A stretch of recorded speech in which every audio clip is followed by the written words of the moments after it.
Hey there folks, it's Blue here at Blue Bears Games, and for today's video, I will be showing you the first of 3 new decks that I've added to my 60 card budget precons that I make and sell for those that haven't gotten the hang of that aspect yet.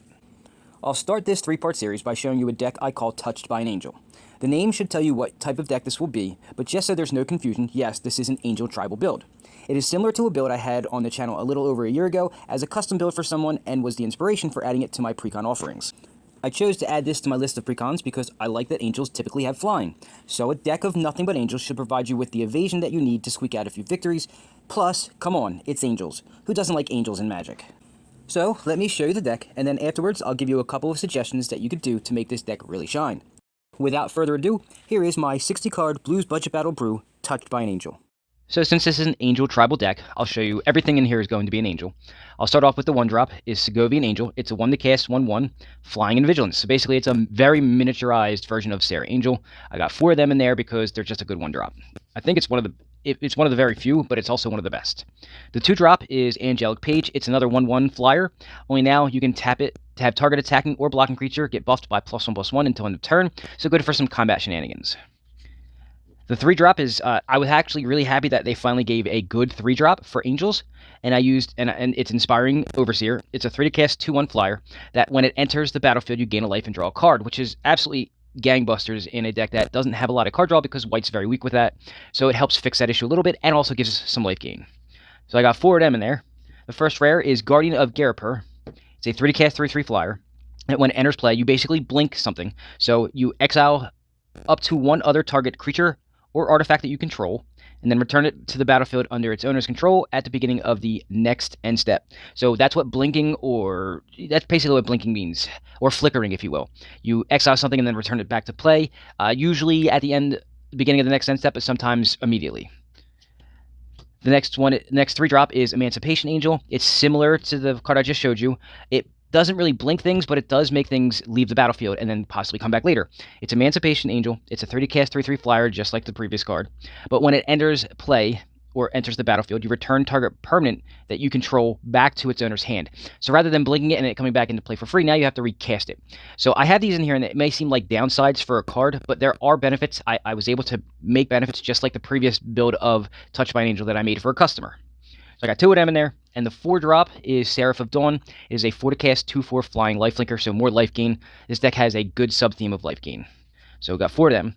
The next one is a rare. It's Sarah Redeemer. It is a 5 to cast, 2/4 flyer, that whenever another creature you control with power 2 or less enters the battlefield under your control, you put 2 +1/+1 counters on that creature. And everything I've shown you so far, except for the first rare that I showed you that blinks things, and then the Emancipation Angel, which is a 3 to cast, 3/3, they'll all get benefit from this. So, really good card. It helps make it so your creatures are bigger than what your opponent can handle. And all these are flyers, so that's even more important, because you already have evasion.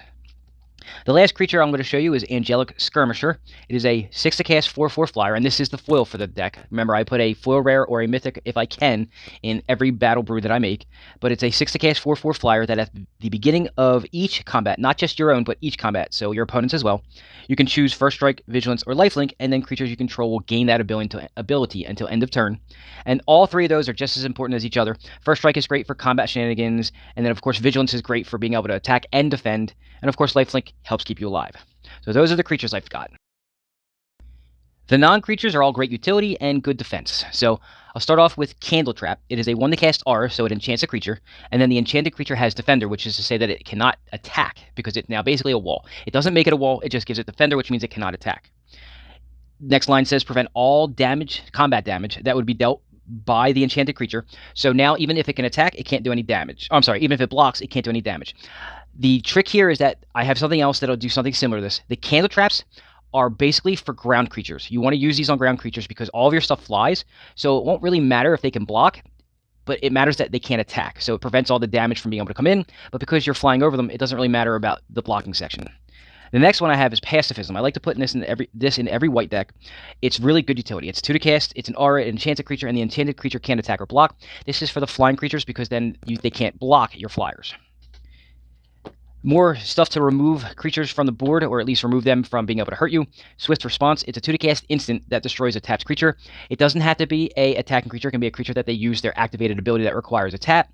And also, you have to tap a creature to attack with it, unless it has Vigilance, of course. So you can actually use Swift Response in response to them declaring an attacker and tapping it, and they won't deal damage to you. So I got 4 of them in there. The nice utility stuff here is something like this. Answered Prayers. It's a 3 to cast, just regular enchantment. It says whenever a creature enters the battlefield under your control, you gain a life. And then if Answered Prayers isn't a creature, it becomes a 3/3 angel creature with flying in addition to its other types. So then it becomes an enchantment creature with flying. That's a 3/3. Good life gain ability plus the ability to attack, or for some reason if you can give something flash, maybe block if you're defending, but that's not really likely in this deck. The other tech thing that I did this for the deck I made for the as a custom order for somebody, is Spare Supplies. It is a 2 to cast artifact that when it enters play, you draw a card, and then you can pay 2, tap it, and sack it to draw a card. So that's where the Emancipation Angel and the one that I had shown you that blinks things come into play. Putting this out into play, and then either returning it to your hand or blinking it, will give you that enters the battlefield ability again, kind of like the Inspiring Overseer. You can blink that as well, and you'll get a card draw out of it. So that's the utility I put in here. And then if you don't, for some reason, have another one coming up anytime soon, or you can't get this back to your hand or blink it, you can just sack it to draw a card. Since white is weak on card draw, this is the way I was able to fix that. So I got 4 of them in there. The last card in the deck before I get into the lands is Angelic Voices. This is an old card. It is a 4 to cast enchantment that says that all creatures you control get +1/+1 as long as they are, if the only things you do control as far as creatures go are either white or artifacts. That's it. This deck is all white creatures, so it doesn't really matter. It does not get affected by the downside of this card, so all of your creatures in this deck will get +1/+1, so it's a nice little buff. The land section for this deck is quite simple and very, very short. I have in here 2 Seraph Sanctuaries. They come into play untapped. When they do enter the battlefield, you gain a life. And then whenever an angel enters the battlefield under control, you gain a life, and it taps to add a colorless. Simple and easy. It's good for life gain. I got 2 of them in there, and then the rest of them are all plains. I think it's 18 to 20. I can't remember the number. I'll have the deck list in the description of the video so you can check it. I believe it's 18, though. And it's all just basic plains because you don't really care about anything else. You don't need any utility here. You just need to be able to cast your stuff. On the creature side, the 1-drop is as good as it's going to get for now, but for the 2-drop, you could swap the Angelic Pages for a playset of Youthful Valkyries. The Valkyrie is the best 2-drop angel in the game right now, but its price tag for an uncommon is quite shocking. This may have something to do with the fact that it can only be found in Kaldheim set boosters, but it's justified by just how good it really is. On the 3-drop side, Inspiring Angel is good, so I'd leave those in, but I would take out the Emancipation Angels to swap in the 2-drop Legendary Angel Giada, Font of Hopes. In my opinion, Giada is the second best 2-drop angel by a very slim margin, but only because she is legendary and you can't have multiple copies on the field. Otherwise, she would be the best 2-drop angel currently available. Her ability to help ramp out those high mana value angels plus the buff she provides them is just really good. As for the 4-drop creature I have in here, Seraph of Dawn is a passable budget option. However, if you're willing to shell out big bucks for a deck like this, for about $40 each, you could swap in the 3-mana Resplendent Angel if you like. The Resplendent Angel helps advance a life gain theme and rewards you with free tokens for doing so. I'm more of a budget man myself, so if you're not willing to shell out that kind of cash over some cardboard rectangles, I'd suggest something like Thraven Watcher. She is a little smaller than the Seraph of Dawn, but she does provide a buff to all of your other creatures, and also gives them Vigilance, which means that you can attack over your opponent's ground creatures while still having them be defenders if need be on your opponent's turn. It comes down to whether or not you want more aggro or more life gain. There are a couple of other various angels that you could change, but man, are good angel creatures pricey. Since I like to stay in a somewhat budget realm, I'll leave the creature upgrade section at that and move on to the non-creature and utility upgrade sections. The removal cards I've chosen for this deck, Swift Response and Pacifism, were absolutely to fit a budget. If you're willing to spend a couple bucks more, you can swap those out for some of the best spot removal spells in the game, Swords to Plowshares and or Path to Exile. Both are 1 to cast and both exile creatures, which is helpful against graveyard recursion shenanigans. Candle Trap is also removal for the most part, and if you want to keep 12 removal spells, Wilds of Eldraine just gave us a card called Stroke of Midnight that I find could be better than the 2 spells I just mentioned earlier. It can destroy any non-land permanent, which gives a lot of versatility, and the 1/1 that it leaves behind is much easier to handle than the 3/3 that a spell called Generous Gift does. If you're not looking for extra removal, and you want some more card draw, I've recently used a card called Lembas that I really like. It lets you scry first, then draw a card, which can be really helpful, but then it's also a food so you can sack it to gain life, and even shuffles itself back into your library for a chance to draw it again later. It's got a lot of upside to it, and very few downsides, so I suggest giving that card a shot. The last part of this small guide is about the lands. There isn't much in this department that I feel strongly about, but the one card I do like, Amiria the Sky Ruin, is unfortunately over $10. However, Emeria the Sky Ruin does provide a tribal deck like this, a way to get any binned angels back into play for you, which could be the difference between a win or a loss.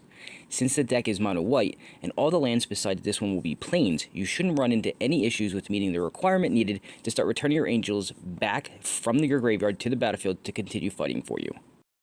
And there you have it, folks, my Touched by an Angel Tribal 60 card budget battle brew, complete with a small upgrade guide. Angels have been a mainstay in Magic since the beginning, just like goblins and elves, so I had to add this type of deck to my budget battle brew precon offerings. Angels at one point were just too mana intensive for what they did, but in recent years Wizards has remedied that issue somewhat, and now they are a much more viable tribe to build around. So this was the first of 3 budget battle brews that I'll be showing you over the next few weeks. The next 2 videos will showcase decks that are completely original and probably haven't ever been done before. At least not to my knowledge, so be sure to check back next Friday to see what kind of shenanigans I brewed up. Thanks for watching, and while you're waiting for the new video to drop, you should go check out some of my other fun little 60 card budget battle brew videos to tide you over. See you then. If you have any comments, questions, suggestions, or concerns, or you just want to talk about any of the videos I put out, you can do so using any of the methods I have displayed here. Additionally, if you would like to support the channel, you can do so in 3 ways. Donations are accepted and greatly appreciated. I have 3 methods with which you can do so displayed on the screen, and keep in mind that no amount is too small. If donations aren't your thing, and you would like to get something for your money, that's great too. I sell a lot of the decks I present on the channel, as well as mystery packs, so if you're interested in any of these, you can contact me using the information I have on your screen right now. Directly contacting me is usually the best and cheapest way to do so, but you can always look at what I currently have available on the Facebook Marketplace. And lastly, if you want to show your love and support for the channel, but like myself, are a little strapped for cash, it doesn't cost you anything to subscribe to the channel if you haven't done so yet, watch some videos and give them a like, and possibly share them out on your social medias you use to help spread my content to more people. No matter what way you choose is greatly appreciated and will help support the channel, and I thank you for it. Sadly, that is all the time I have for this video. Thank you for watching, and please, stick around and watch some of the many great videos I've posted over the last few years, and remember to check back again for new content I'll be posting every week. Have a great day.